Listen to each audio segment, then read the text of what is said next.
देखील बोलते। मी आता 5वी शिकत आहे। माझ्या शाळेचे नाव माननीय सुभाषचंद्र कुल माध्यमिक विद्यालय। मित्रांनो, आपण लहानपणापासूनच काही गोष्टी ऐकत आलेलो आहोत, त्यावर विश्वास ठेवा का नाही ते सत्य आहे की अंधविश्वास असा प्रश्न आपल्याला पडतो, पण त्यामागे काहीतरी वैज्ञानिक कारण, काहीतरी लॉजिक असते। भूतकाळात एखाद्या व्यक्तीच्या डोक्यात असे काही विचार आलेले आहेत की त्यांनी त्याच्यावर कथा बनवल्या व लोकांना सांगितल्या। लोक आपले डोकं न वापरता ते मानायला लागले।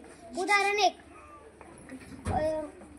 रात्रीचे नखे कापले की नखे राक्षसासारखे होतात असं म्हणतात। त्यामागे वैज्ञानिक कारण असे आहे की पूर्वी रात्रीच्या वेळेस लाईट नसायची, ब्लेडच्या साहाय्याने नख कापायचे, इजा व्हाव्या नाही म्हणून ही प्रथा पडली।